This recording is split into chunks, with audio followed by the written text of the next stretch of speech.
stemmed from work in chaos theory and mixing with a combination of scientific insight and visualization. His research work has been featured on the covers of Nature, Science, Scientific American, the Proceedings of the National Academy of Sciences USA, and other publications. Supervised 60 plus PhD students, written over 250 papers, 2 books, given invited presentations at over 200 universities across the world.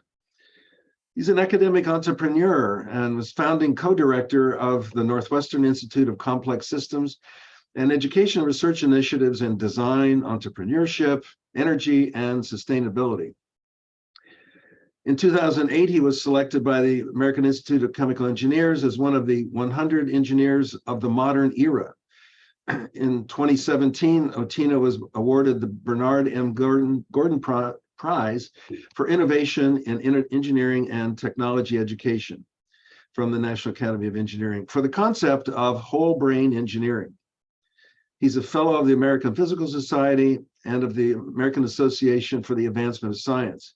He has been a Guggenheim Fellow and is a member of both the National Academy of Engineering and the National Academy of Sciences, as well as the American Academy of Arts and Sciences. I think you're going to like what Julio has to say. And so I will now turn this over to him. And the title of his talk, Art, Technology, and Science, Intersections, Bifurcations, and Opportunities. Julio? Thank you, Steve. I think I need to update the brief that we sent. So it's 3 books now. So I'm delighted to be here, be able to talk to all of you. This is going to be a sampling of this book. The book is basically about 2 things, is augmentation of thinking and complexity, really. And I'm going to go through a selection of things contained in the book, but I'm going to start with when art and science were one.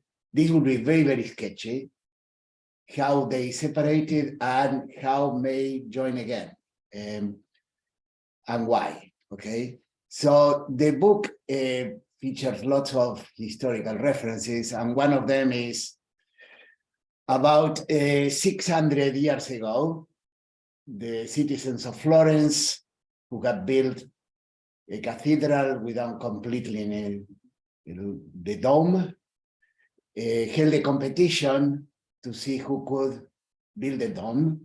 They know it could be done because the Pantheon on the left in there in Rome was still, I say, probably one of the oldest buildings surviving from antiquity in almost its initial conception, but they had no idea how to do this. So they had a competition, and 2 people, Lorenzo Ghiberti and Filippo Brunelleschi, competed for this.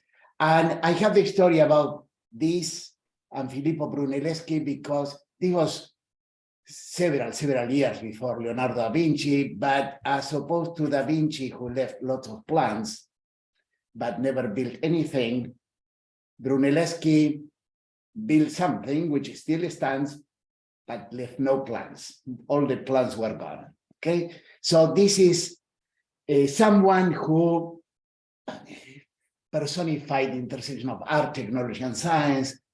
He even had to invent machines to build the Duomo, invented the laws of perspective, also wrote plays. So he was the prototypical Renaissance man. And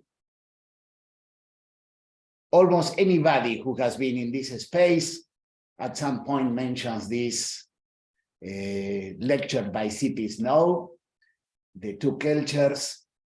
But this, of course, I mentioned this, but it's mostly about writing and it's mostly about science. There is no technology. It's worth reading, but it's a lecture that has received disproportionate attention as opposed to other things that were going on in the same space. But it was about how scientists have an image of people in writing that was wrong and vice versa, and how they were poorly educated on each side. And of course, C.P. Snow was well-versed on both sides.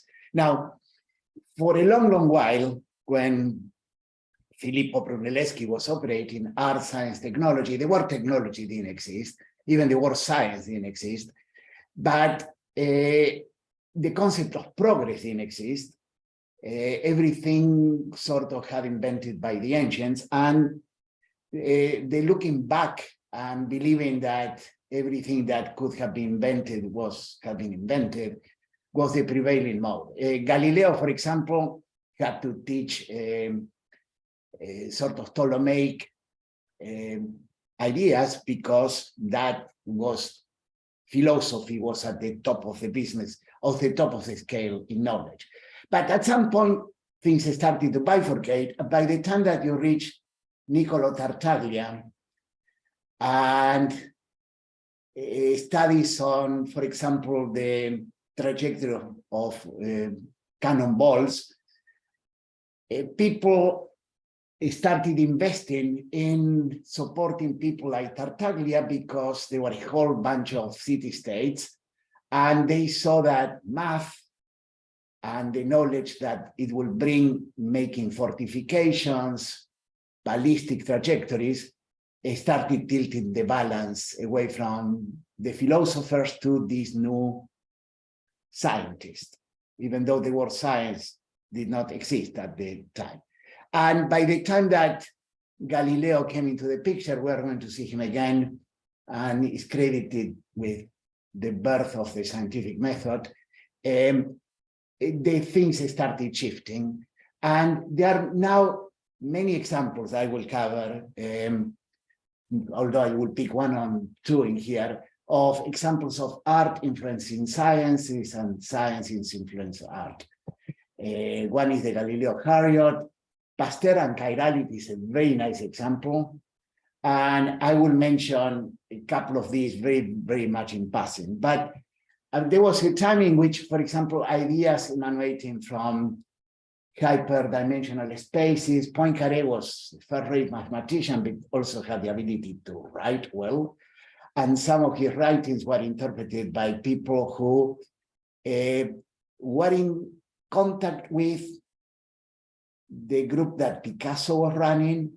And those ideas, hyperdimensional spaces, the fellow who popularized some of these things was this guy, Jan Metzinger and Glazes, wrote a book about the theory of cubism. And these ideas started reaching Picasso, and I mean, it's speculation that some of those ideas could have been influenced cubism, but they were there. There is a documentation that these exchanges took place. Also, even though there is no record whatsoever that Niels Bohr was in many respects the equivalent of Albert Einstein in the intellectual scale of that emerged with new physics. We know that Niels Bohr, what you have in there is the sitting room in Niels Bohr's house. Niels Bohr's house was given to Niels Bohr by the Danish government. And of all the paintings that he could pick to put in his house, he picked this painting by Jan Metzinger. And the story is that one of the claims to fame of Niels Bohr is complementarity, in which something could be two things at once, light, particle, wave. There are records from his son, who had a friend who was a painter, about Bohr explaining complementarity using this painting as a prompt. Okay, but this is all very sketchy. Something in a little bit more detail is this idea that in the 1600s, for the first time in history, two people used an optical tube to look at the moon. What is an optical tube? An optical tube is what now you call a telescope, except that no one had any interest in looking at the skies because the skies were supposed to be permanent. Even the moon was supposed to be perfect. And why? Because the Greeks had said so. So these optical tubes were marketed to armies to see advancing ships, but Galileo, who was in Padua and Florence, and Harriot was in London, had the idea of looking at the moon. They pointed the telescope at the moon. Galileo later on observed Jupiter, even saw that they had moons itself. And before that, the moon was supposed to be a perfect sphere. You can look at it with your naked eyes and you see there are spots. There are all sorts of explanations for what it was called the strange spottedness of the moon. Maybe it was the moon was reflecting the Earth. Maybe it was something made of something that resembled alabaster. And when they look at the moon, Galileo drew his observations. They were looking at exactly the same image with almost identical optical tubes. Harriot did these ink drawings, drew what he saw, and Galileo did these watercolor sketches. Well, Galileo was an accomplished artist to the point that he was admitted as a member of l'Accademia dell'Arte del Disegno in Florence, created by Giorgio Vasari. But the sketching here was based on the drawings that the sketches that Galileo had made, the watercolors. But the difference between the two was that Galileo was in the middle of Florence, and in Florence, l'Accademia dell'Arte del Disegno as a kind of indoctrination into everything that was artistic. Every sculptor, painter, architect had to go through things and exercising in perspective. By the way, some of these drawings were and sketches were exhibited some time ago at the Block. And so Galileo knew perspective. Harriot did not. So when Galileo observed the changes of shapes and shadows, he could even estimate the height of the craters of the moon. And this is a wonderful example of the intersection of art, which Galileo had, technology, the optical tube, science, the calculations of the height, but also the influence of placement. Florence, all of these ideas coexisted, and at that point, Harriot was in London, and London at that point was not a place with this wonderful intersection of the art, science, and technology. So this is something that we cover in this book. And the origin of the book is, I have had the idea of doing this book forever, for the last 15 years at least. And the book was actually finished because of the pandemic. And at some point during the pandemic, I had completed a manuscript, and I called a friend who I have been discussing these ideas for the last 15 years. In fact, when we give talks, we say that the book is a result of 12 years of talks, 12 years of coffees and about 2 years of Zoom talks. And that friend is Bruce Mao. Bruce Mao, I met him, or I wanted to meet him after I saw a show that he did at Museum of Contemporary Art here in Chicago. This was one of the rooms in the show. And this is another room. So Bruce Mao is probably the most famous designer alive now. There's even a movie that you can rent in Apple Plus about his life. It just appeared. The premiere of the movie took place at the MoMA in New York, and then he got the full page in the New York Times. And so Bruce and I have a confluence of interest. Yeah, I had part of my interest in visual arts permeated into my work. So a lot of what I have been able to do in nonlinear dynamics and chaos, I think I was helped a lot by having this visual sort of component to my thinking. And so Bruce and I decided that we wanted to do something. And why we wanted to do something is because the world has lots of problems. There are bigger problems, bigger teams, the boundaries are blurring, knowledge is fragmented, there are lots and lots of issues. connectivity, where those innovations are becoming shorter, the environment is changing, lots and lots of problems that we can list. And in fact, out of this list, you can isolate, for example, the ones that have to do with connectivity. And out of this, at some point, this became the manifesto of the book. And out of this manifesto, there were two things that became crucial for us. One is augmenting new ways of thinking.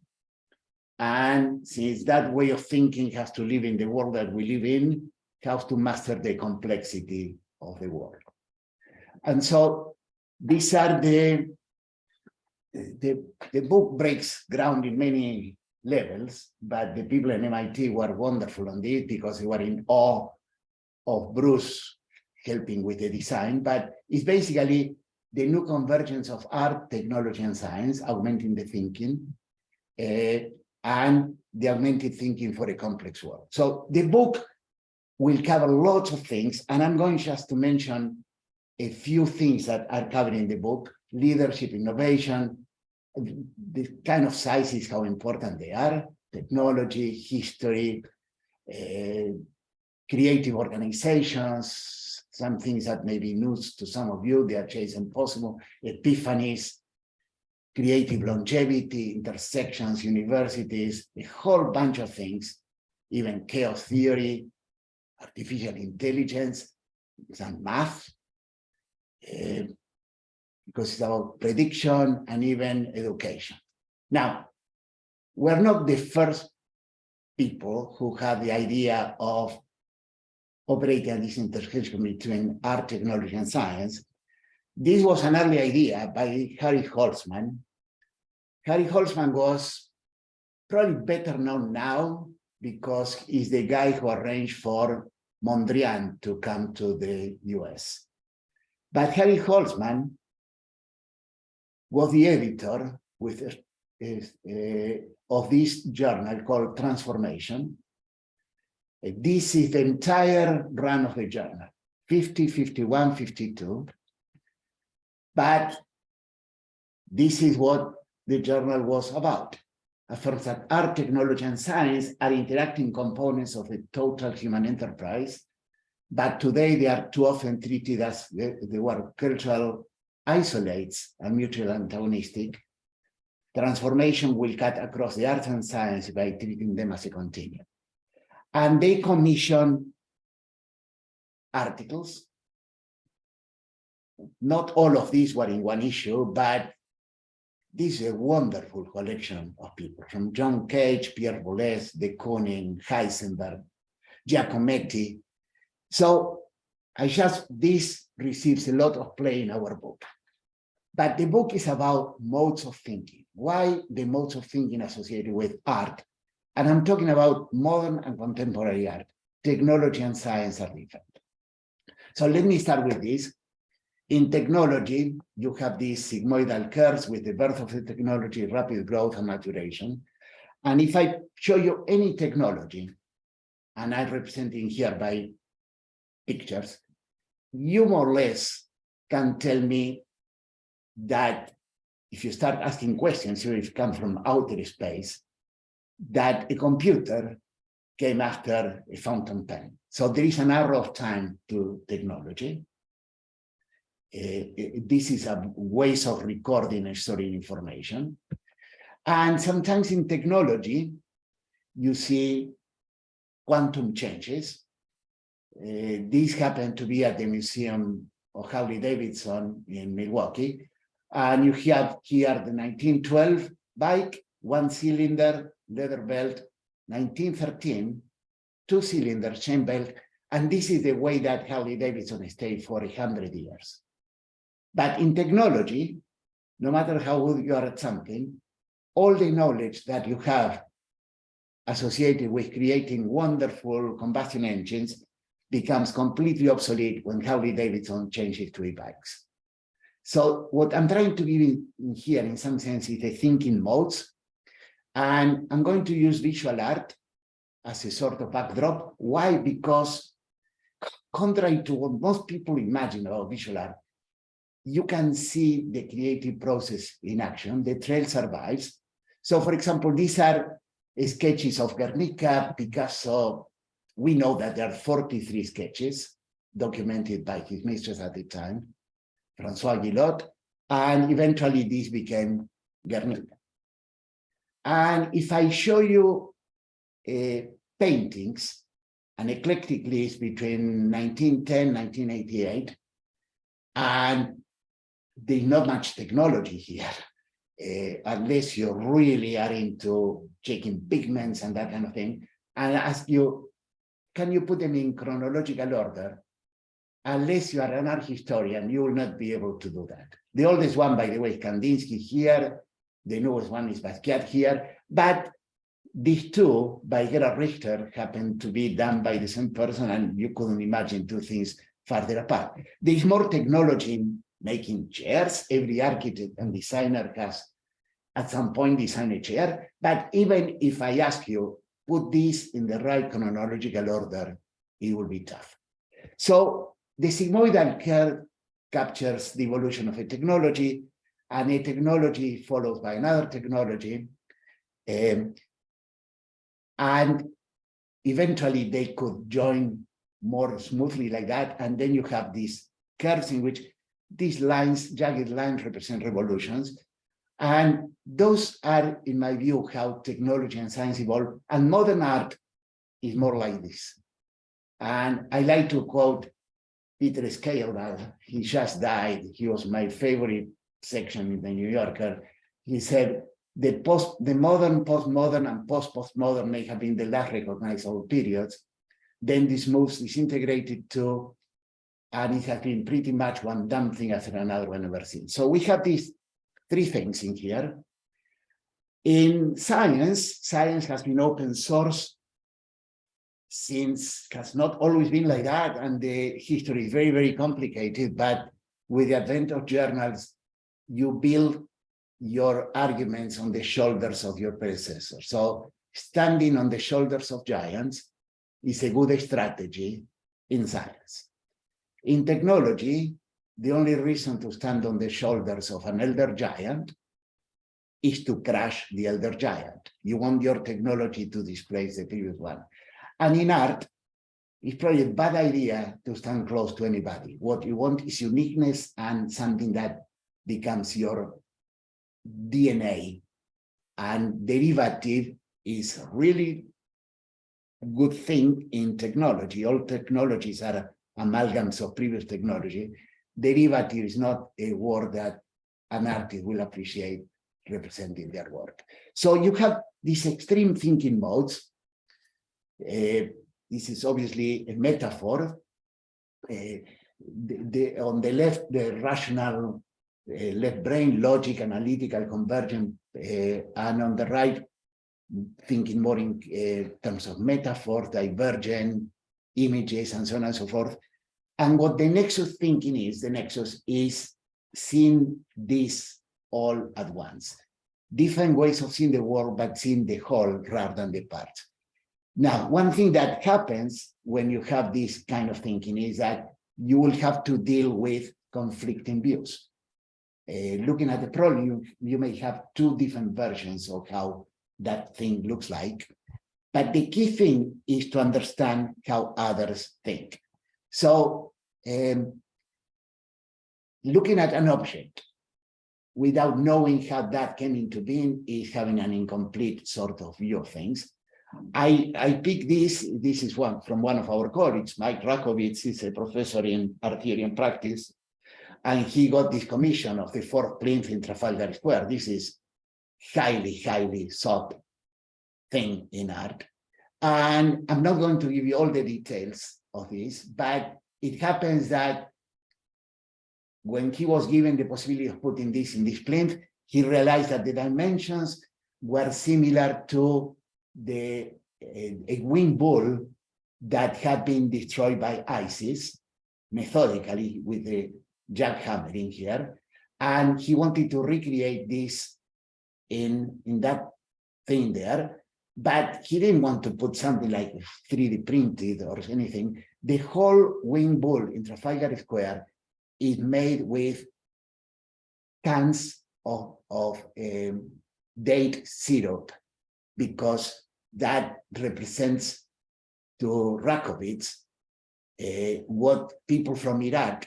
He was born in the US, his ancestry is Jewish, but this is what represents the most longing for the country, for Iraqis who are outside Iraq. So the whole wind ball in Trafalgar Square is made with this, and this idea of recycling also plays with other parts in Trafalgar Square, especially the column about Nelson itself, because it's made with recycling cannons. So knowing the origins is important. The question was how to present this in a book. So the book, in here you see sort of like an opening sequence, like opening credits in a movie. Before the book starts with a conventional ISBN page, like in page 14, and then you have the books starting with an image, and then this on this is there are many examples of text next with other text. There are side notes of different kinds. Building this is not trivial because the amount of real estate for the side notes is basically 1/4 of the page, as opposed to a footnote in which you can lift things up and down. And then all chapters start obviously with the title, and then things that you wouldn't know unless I tell you. So every chapter, this is one of them, it starts with a phrase followed by a sentence. So this is chapter 3, chapter 4, chapter 5. There was a lot of conversations about curating the set of images that will go into the book. This is reflecting, this is the chapter on complex systems. This is a wonderful example of something by Mariko Mori, a Japanese artist.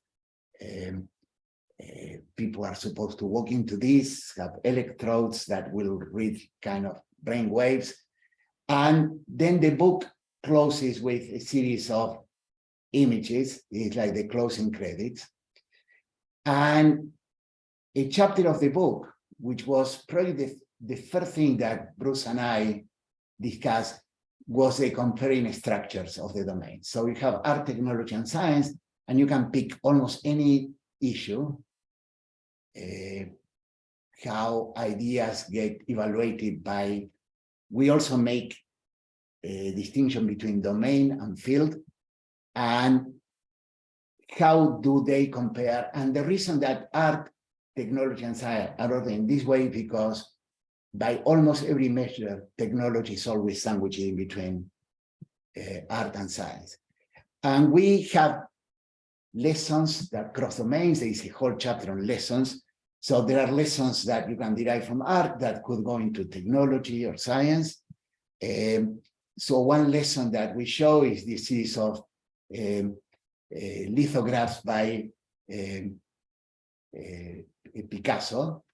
And we always make the point that unless you know it in advance or you have been looking at the date, the way that Picasso actually did this is the first. And I'm not going to show all of them. There are 11 total. And this is the last. And the concept in here is out of complexity, isolating simplicity, and out of simplicity, seeing complexity. And the ability of seeing simplicity in complexity and complexity in simplicity is essential. I would say theoretical work is always about seeing the simplicity in the complexity. But if you want an example of simplicity going into complexity, the last sentence of the paper by Watson and Crick on the structure of DNA, the one that won the Nobel Prize 900-word paper. It says something like, it has not escaped our attention that the structure so proposed can have interesting biological consequences. Well, all biotechnology emerges from that ability of DNA to copy itself. So this is an important lesson, and the ability of seeing simplicity in complexity and complexity in simplicity and seeing both at the same time is essential. A couple of more lessons from art, since especially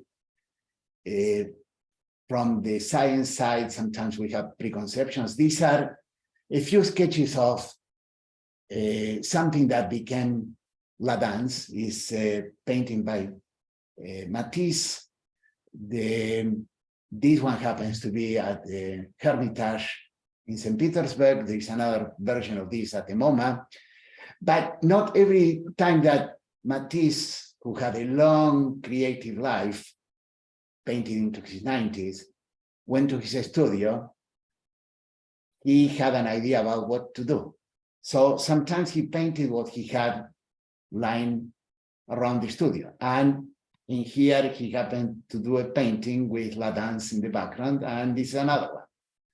So the point of this, the lesson in here is, most people don't understand the amount of work, preparation, and structure that requires to operate in art. But the lesson is, inspiration is overrated.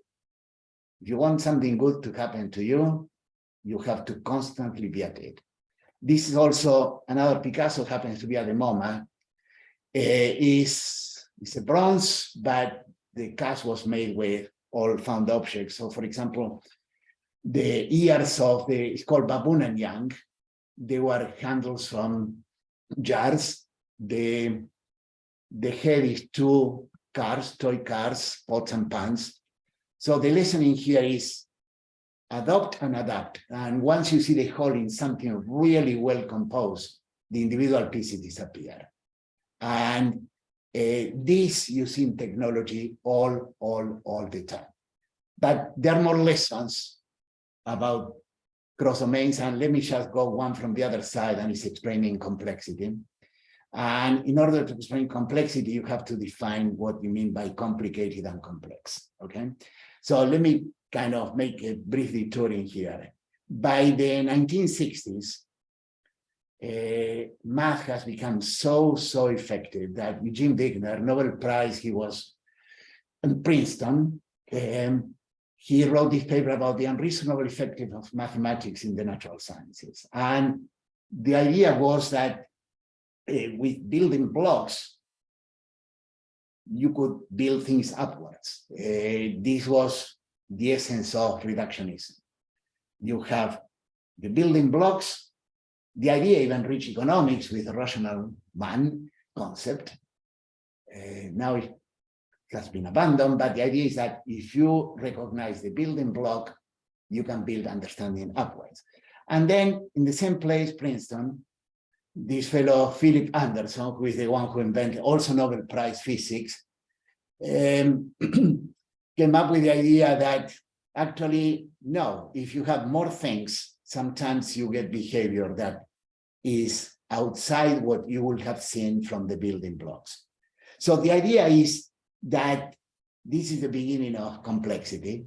There are systems in which they have been designed in which all the pieces fulfill a role, a clock, a nuclear sub, a jet, an integrated circuit.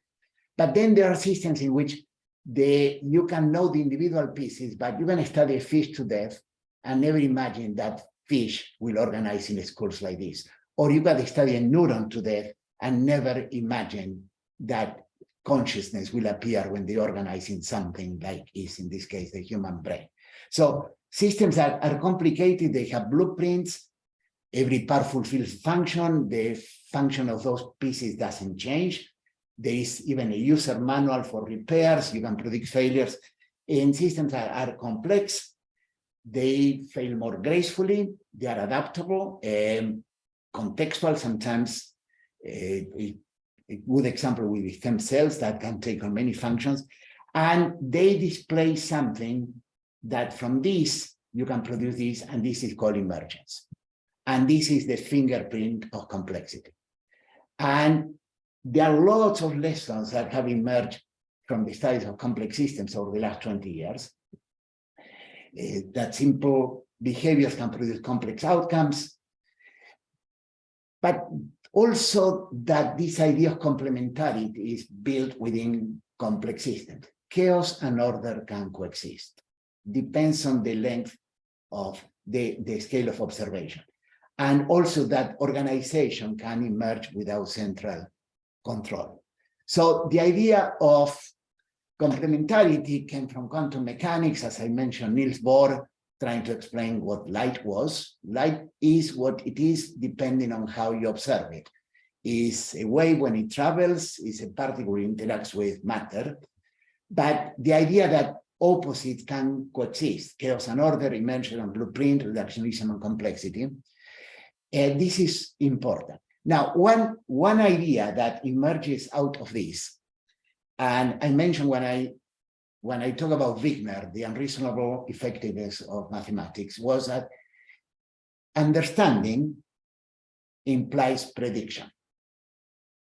Okay, that's how all physics was, and science in general, until recently. If you understand, you may be able to predict, and the ability to predict depends on understanding. But the truth now is that understanding does not imply prediction. That's a given.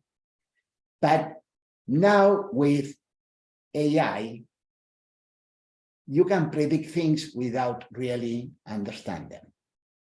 And even though this may sound really weird, the AI that was pursued in the 70s, in which people tried to understand the algebra of thought, how a mind works, is completely different, is what I call a break with what we are doing now with machine learning, in which is essentially is brute force.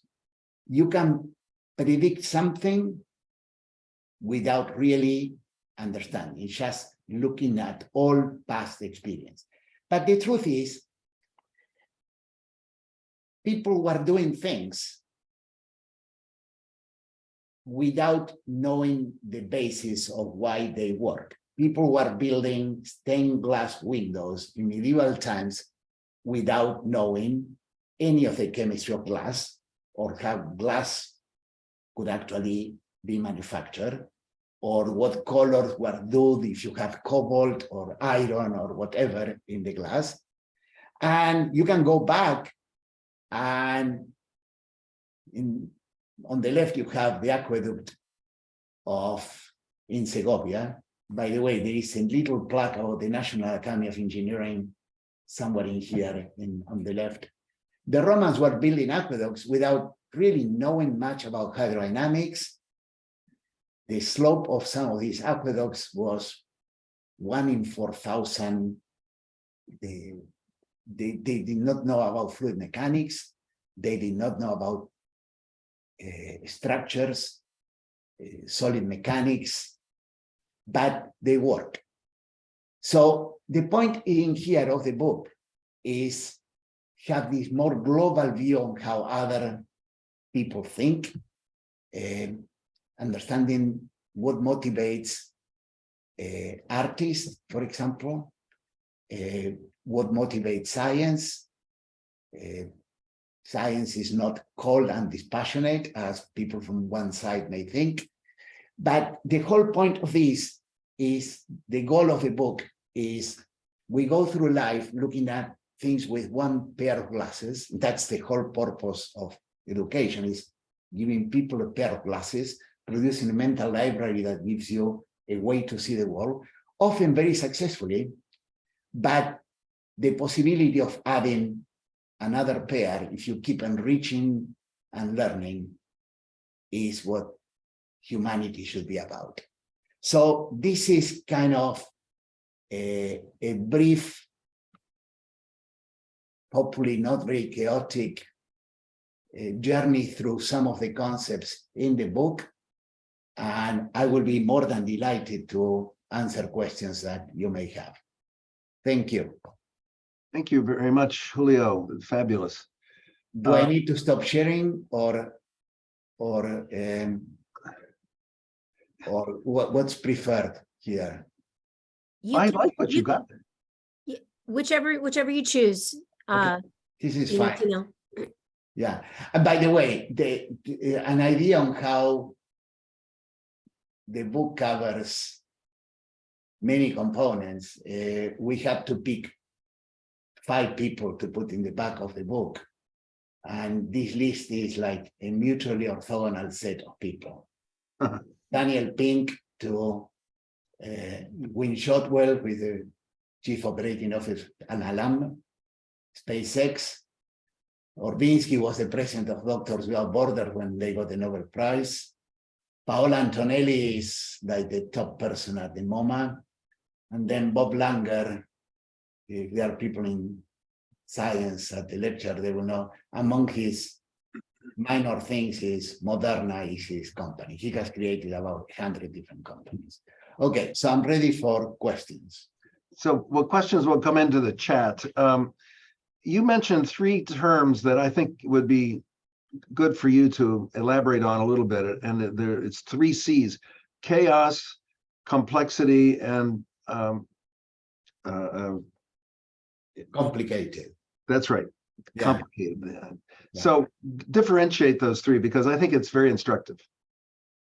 Well, a complicated system is a system which you design every piece of something that gets assembled, in which every piece fulfills a function.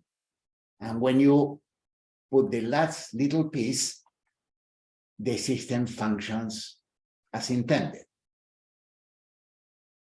As opposed to a complex system in which the interactions between the pieces can produce behaviors, emergence, that was not part of the initial design.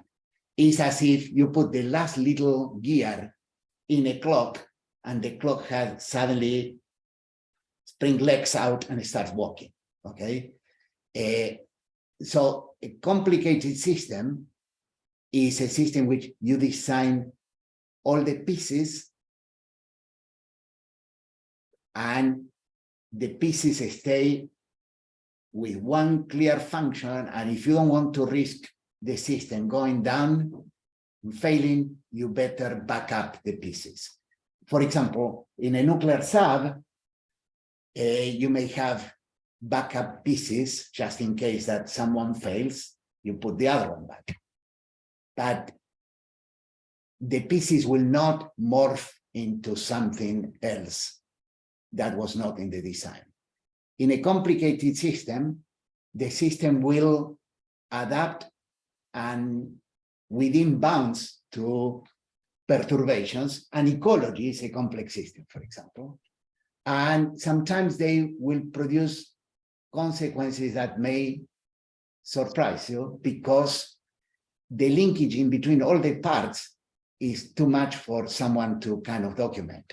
For example, the internet, we design all the pieces in the internet, but no one really designed the whole. The whole thing emerged as almost a haphazard linkages of pieces. Chaos is what happens when systems can produce different outcomes depending on slightly different initial conditions. The systems don't need to be very complicated to do this. So a pendulum, for example, is the prototypical system in classical mechanics. But if you have a pendulum with another pendulum hanging from the end of the pendulum, that's already a chaotic system. You start to, I used to travel this, we're giving talks with a double pendulum, and it's slightly different initial conditions will produce completely different results. But you can have chaos, but the system as a whole, sometimes it's called a strange attractor, the whole, the strange attractor is very, very predictable. For example, an example could be, let's say that you are modeling evacuations from a big stadium from people, and you have exit doors.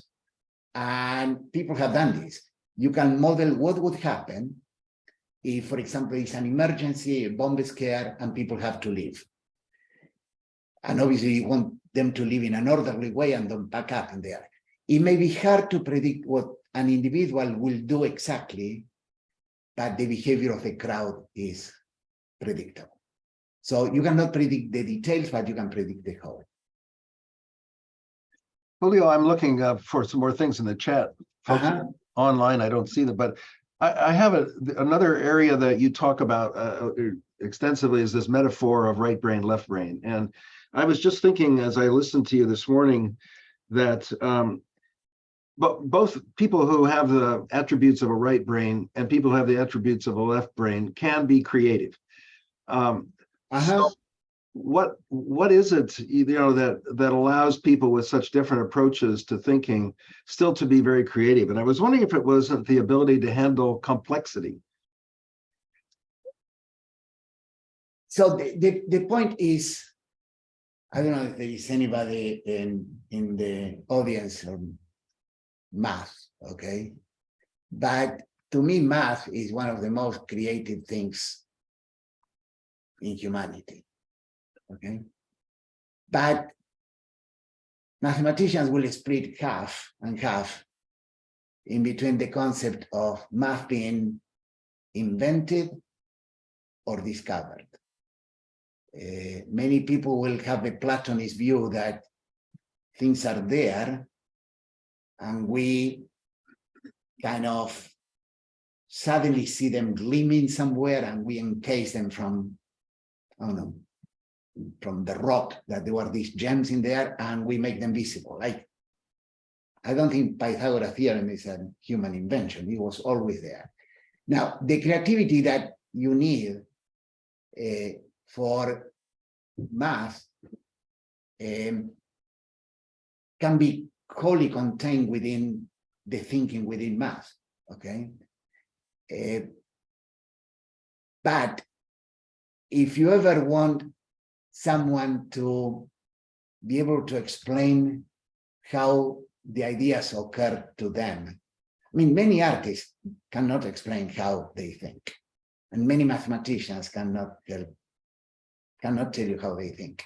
But we will all be enriched as a whole if you have people who can somehow expand their thinking spaces to incorporate neighboring domains. I have benefited so much by trying to figure out how people in different areas think. But you have to try to, because we tend to equate people with the outcome of what they produce, writers with a book, a plastic artist with sculpture or a painting, a mathematician with a theorem, I don't know, someone working in computer engineering with some device. But I think the really interesting thing is to try to understand how was the process that led them to do the things that they did. So I don't know if this explains this. So you can have creativity and very creative people within a domain without being really a nexus thinker. What the whole point of the book is that if you have some people who have the ability of seeing more than one domain, you can have broader teams. By the way, the concept of nexus thinking applies to teams also, not individuals, okay? You can have a team that functions as a whole, but in order as a function as a whole, you need enough connectivity there. And sometimes having people who have disability is essential. I mean, for example, a classical example going back, this may resonate with people in technology, Vannevar Bush, who was the legendary dean of MIT, who basically, without him, we wouldn't have radar, and without radar, we wouldn't have won the World War II. He was someone who could understand two domains equally well. So the idea of bridging domains is the whole point of the book. Speaking of the book, I have a question here from Philip Iaconi. What is the significance of the cover illustration on your book? And I think it's that interference pattern in black and gray. It's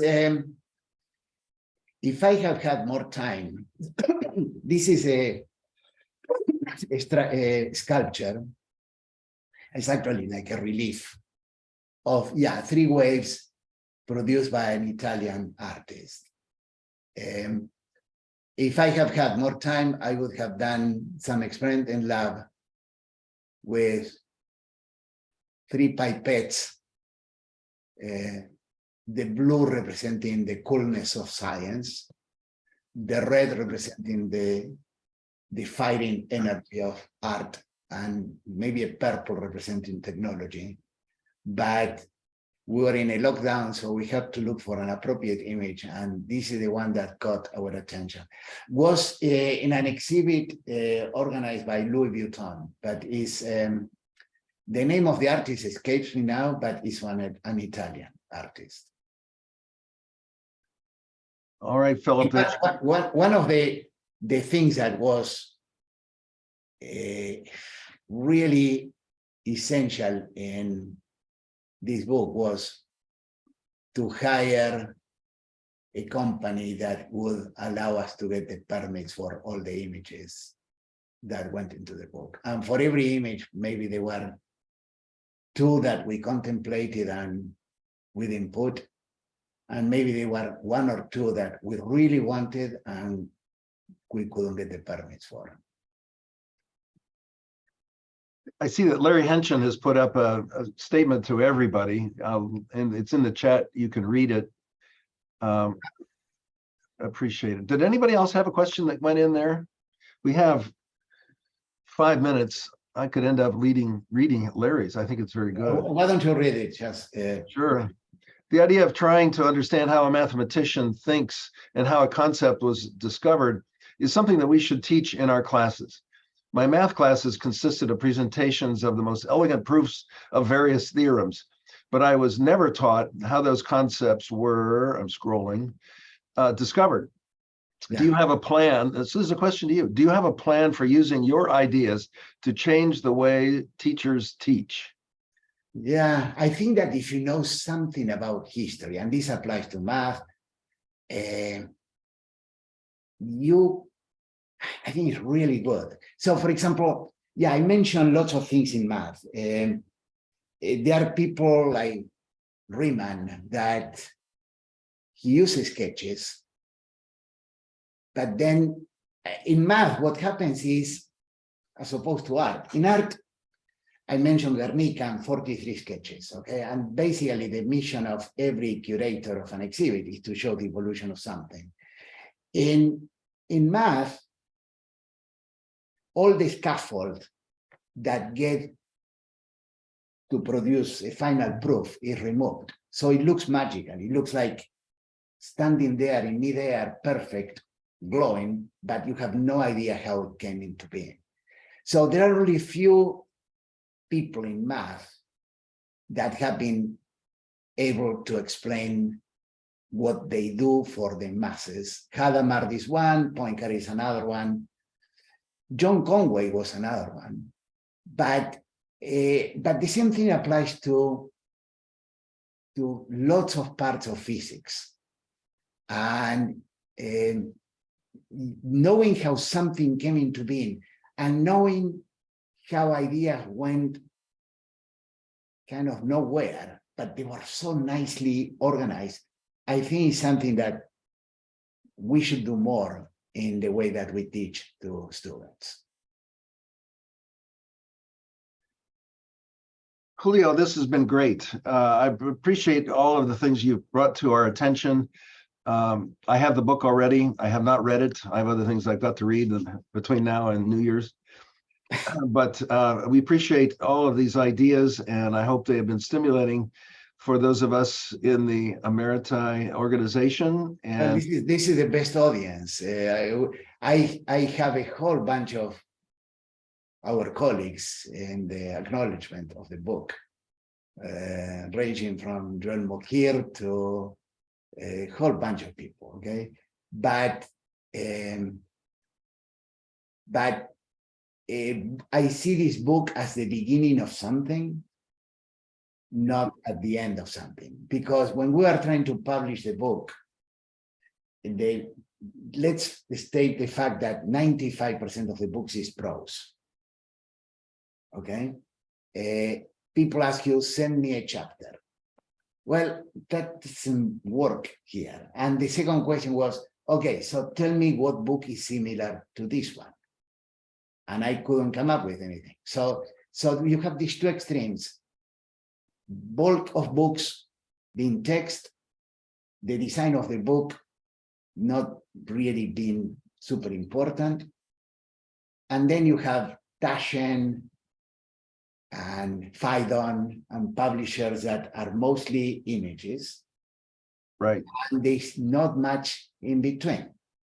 And we wanted text and images to, we want, someone in a comment on the book said that the book is ontological, in the sense that when you have it in your hands, it kind of embodies the concept that it's trying to convey itself.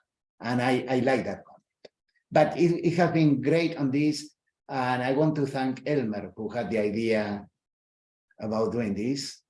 And Elmer, if you're there, I thought more about music and how music could connect with some of these things. Okay. and I will thank Amy and Gina, our associate. And so we've been had a great day, and I think we can end the session.